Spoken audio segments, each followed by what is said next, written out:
Shalom a todos, bem-vindos ao canal Ouça a Torá. Vamos continuar a narração do Pirkei Avot, capítulo 1, Mishnah 14. Ele, Hillel, dizia: se eu não for por mim, quem será por mim? Mas, se eu for só por mim, o que eu sou? E se não agora, quando? Os aforismos de Hillel têm frequentemente uma forma paradoxal. Até que ponto o homem está sujeito a seu ego? Até onde alguém deve se preocupar com seu próprio bem-estar, com o seu eu? Sob certo aspecto, a pergunta parece absurda. Eu sou eu mesmo. Posso experimentar a mim, conhecer verdadeiramente a mim próprio? Portanto, se eu não for por mim, quem o será? Mesmo a esposa mais amantíssima não pode compartilhar minha dor, sentir minhas ansiedades ou sofrer minha morte. A relação entre o ser humano e Deus é absolutamente pessoal. Os estudos feitos por meu pai não podem substituir minha obrigação de aprender. Devo fazer minhas próprias orações e doar minha própria caridade. Se eu não for por mim, de fato, quem poderia ser por mim? Por outro lado, se você ficar demasiado preocupado consigo mesmo, o que você é? Pode ser realmente eficiente? Pode resolver seus próprios problemas? Consegue sobrepujar suas ansiedades? Consegue fazer tudo o que deve? Existe ainda o perigo de ficarmos tão envolvidos em nós mesmos ao ponto de só cuidarmos da nossa própria salvação e pararmos de nos preocupar com a salvação dos outros? Será o meu eu tão importante que eu deva ficar tão preocupado com ele? Já foi dito com acerto que um homem envolto em si mesmo forma um pacote pequeno.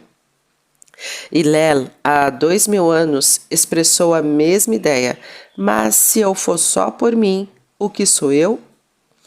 Dois contrastes profundos do pensamento judaico são expressos por Hillel. Primeiro, a insignificância do indivíduo de um lado e seu valor exclusivo do outro. Como lemos: que é o homem para que tu te recordes dele? Mas, depois novamente, contudo, o fizeste apenas um pouco menor que os anjos. O segundo contraste é entre a obrigação do homem para consigo próprio e para com seus semelhantes. Hillel indica que não se pode adotar como regra se dedicar somente a uma delas. Devemos aceitar, conviver e trabalhar com ambos os lados destas moedas. Sabemos que o eu é importante. A autoestima é fundamental e a autossuficiência e a independência são fundamentais para a dignidade humana. É esta consideração que está implícita, evidentemente, na lei bíblica sobre Eved Nirtzah. O escravo judeu servia 6 anos e depois estava livre. Durante este período, seu dono poderia dar-lhe uma esposa não judia e a prole pertenceria ao dono. Se ao fim dos 6 anos o homem declarasse que eu amo meu dono, minha mulher e minhas crianças, não desejo ficar livre, então a Torá prescrevia um ritual elaborado e um tanto degradante a ser executado. O escravo era conduzido até a porta e sua orelha era perfurada e ele tinha de servir até o ano jubileu. Mas que crime ele havia cometido para ser tratado desta maneira? Certamente sua declaração de lealdade era repleta de amor e um sentido de serviço. Por que perfurar sua orelha? E por que o título de opróbrio Eved Nirtzah? O servo com o lóbulo da orelha perfurado? Mas talvez haja algo radicalmente errado com a pessoa que, uma vez oferecida a liberdade, prefere a escravidão. Há algo indigno e vergonhoso a respeito de uma escolha em que um ser humano prefere a dependência à independência. Se eu não for por mim, quem será por mim?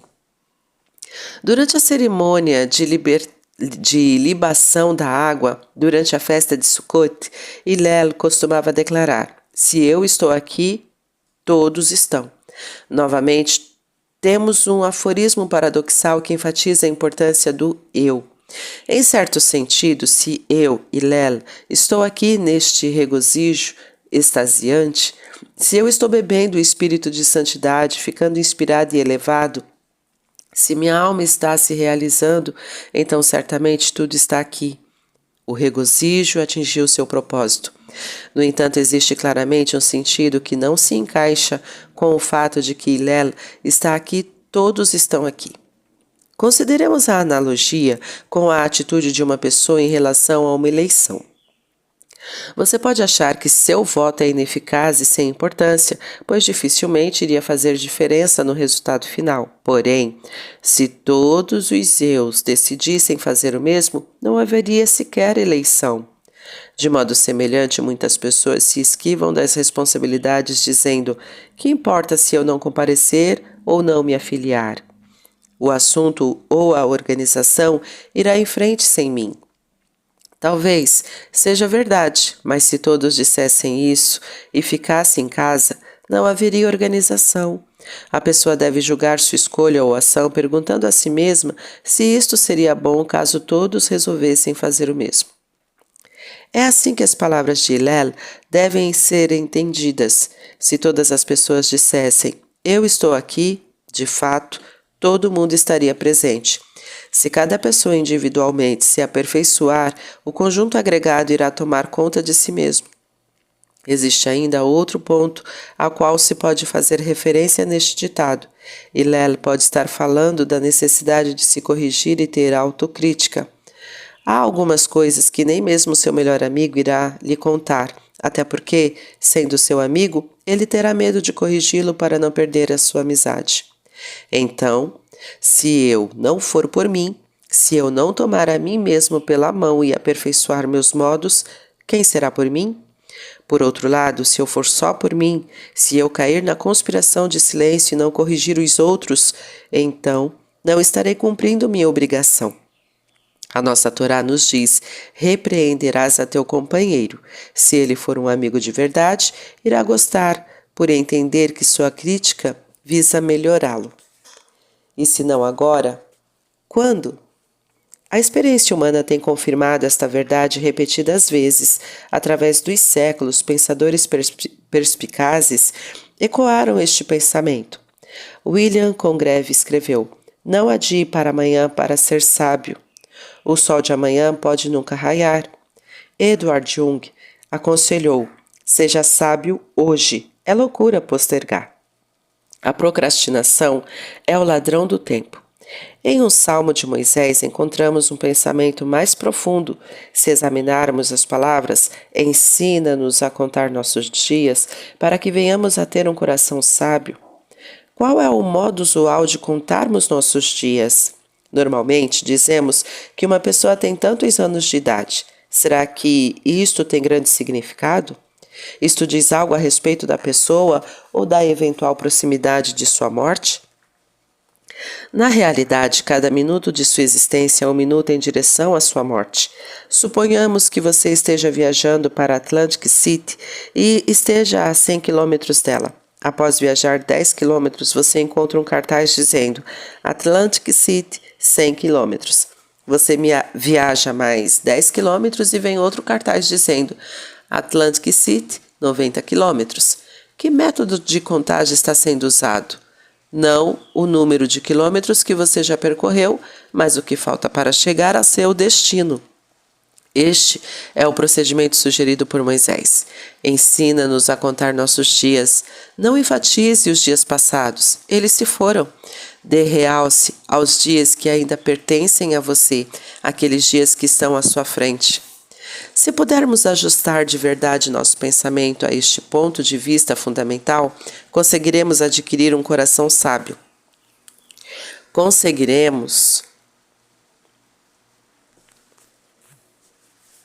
planejar nossa vida com bom senso. Suponha que uma pessoa esteja no fim de suas férias e tem somente $10. Dando-se conta de que a viagem de volta para casa custa $7, ela irá administrar seu orçamento cuidadosamente e evitará desperdiçar em trivialidades. Similarmente, se um homem conscientizar-se de que seu tempo de vida na Terra é limitado, ele poderá pensar 2 vezes antes de desperdiçá-lo seguindo sombras. Matar o tempo é, na verdade, cometer assassinato. O dinheiro que se perde por ser recuperado, pode ser recuperado, mas nossos dias, uma vez passados, nunca pode ser trazido de volta. Quando nos damos conta de quão precioso o tempo é, batalharemos para administrar nossos dias com sobriedade e sabedoria. Na verdade, tudo que o homem possui é o agora. Eis um poema de Ibn Isra. O passado não está mais aqui. O futuro ainda não chegou. O presente dura num piscar de olhos. Então, para que nos preocuparmos? Se na verdade só vivemos no presente, então faremos bem em procurar nossas realizações aqui e agora. Amas a vida? Perguntou Benjamin Franklin. Então, não desperdices o tempo, pois este é o material do qual a vida é feita. Ele alertou: não deixe para amanhã o que podes fazer hoje. O Hafetz Haim compara o ser humano médio quanto ao modo como gerencia o seu tempo, como uma pessoa de férias escrevendo a seu amigo num cartão postal. No alto vão a data, a saudação, as apresentações formais, e antes de ele começar a escrever o que realmente queria, pode ter a terrível sensação de que não há mais espaço. Atingiu o fim do cartão. Desesperado, começa a escrever com letras pequenas, vira o cartão e tenta escrever até na margem. O ser humano não desempenha o mesmo papel patético quando está administrando sua vida? Nos primeiros anos, rabiscamos, tanto de nosso tempo com trivialidades, em atividades sem sentidos e repentinamente chocados, despertamos para a realidade de que a vida é um cartão postal. Com uma quantidade de tempo enganosamente curta e que mal começamos a tarefa para a qual fomos postos nesta terra. A Torá nos diz que os filhos de Issachar eram homens que tinham suficiente conhecimento do tempo. Como se manifestava o conhecimento deles? A tradição nos conta que a tribo de Issachar fez um acordo com a tribo Zebulun. Os homens de Zebulun se dedicavam ao comércio e sustentavam os estudiosos de Issachar, que dedicavam todo o seu tempo ao estudo da Torá. Como verdadeiros sócios, eles partilhavam seus lucros. Issachar recebia sustento material e Zebulun recebia um quinhão da mitzvah de estudar a Torá. Observe que, pelo fato de o pessoal de Issachar passar o tempo somente estudando a Torá, as escrituras dizem que eles tinham conhecimento do tempo. Eles entendiam como o tempo é precioso e usavam-no do melhor modo possível. A Torá ordena: diante dos cabelos brancos te levantarás. Como sinal de respeito, alguns comentaristas dão uma surpreendente interpretação. Antes de branquear teus cabelos, levanta-te, ou seja, não espere até estar com idade avançada para se voltar à religião. Eleve-se, ascenda espiritualmente antes que a velhice chegue. Não diga: observarei o Shabat quando me aposentar dos negócios, ou começarei a frequentar a sinagoga quando tiver filhos. E se não agora, quando? Como você pode ter certeza de que atingirá esse período da vida? Ou de que, atingindo-o, estará em condições de realizar as coisas que está negligenciando agora? Ponha-se de pé, eleve-se agora, antes que os anos deslizem em direção à velhice, deixando você preso a seus hábitos. Já nos referimos ao versículo do salmista. É tempo já de buscar o eterno, porque eles anularam tua lei. Isto pode agora ser interpretado de acordo com o seguinte pensamento: aqueles que alegam que terão tempo mais tarde e se recusam ao chamamento do presente e a santificar o agora, eles estão, apesar de suas expectativas piedosas, anulando a Torá.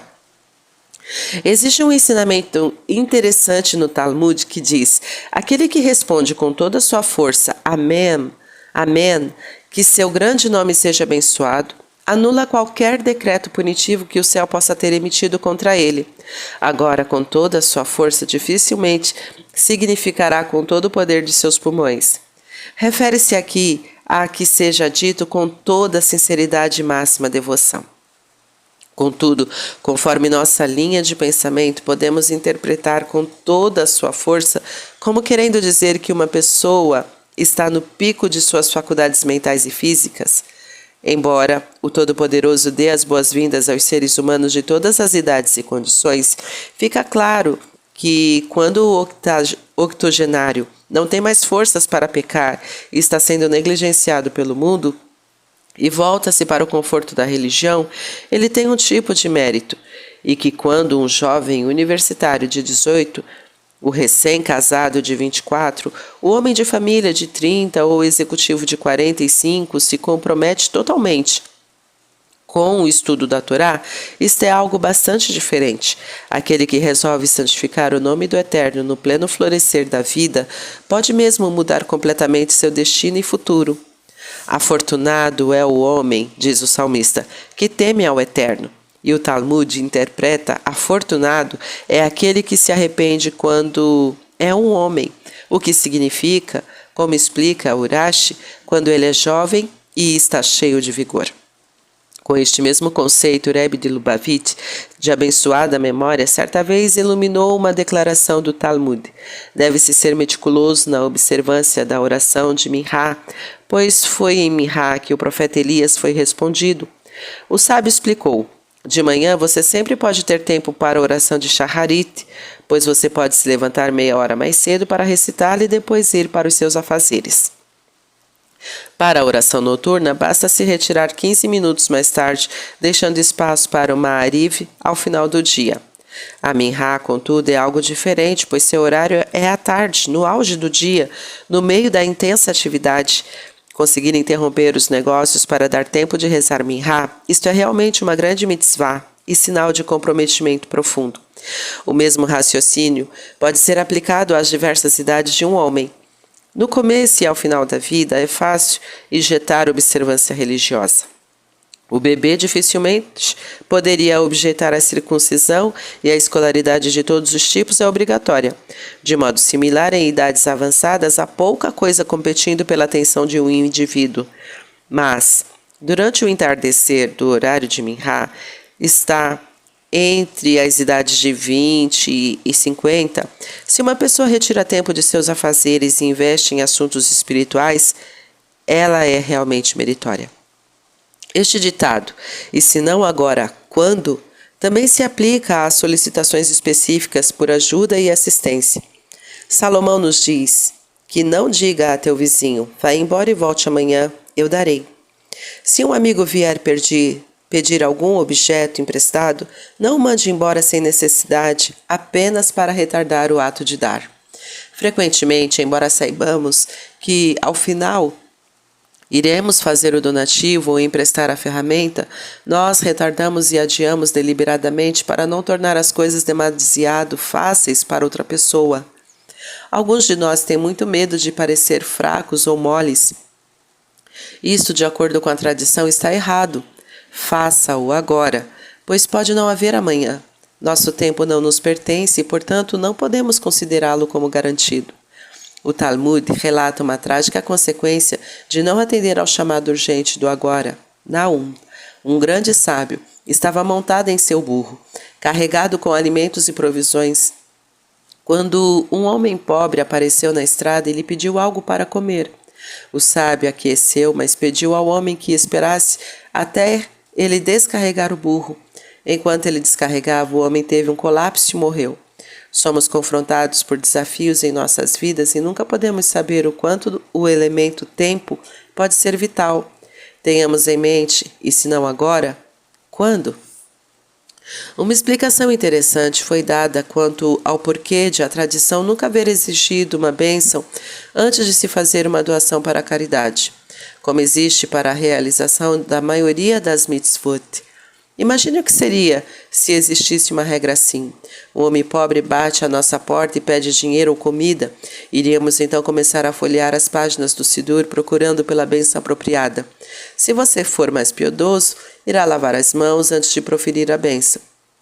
Depois, você poderia descobrir que a disse de forma imprópria e teria de repeti-la. Poderia acontecer que, quando finalmente você dispusesse a atender o pobre homem, já já este estivesse morto de fome. Não, não há nenhuma bênção para praticar a caridade e nenhuma desculpa para postergá-la. Fim da Mishnah 14. Tá gostando do conteúdo do canal? Então curta, comenta, compartilha. Se ainda não é inscrito, se inscreve, ativa o sininho e fica por dentro das novidades. Shalom a todos.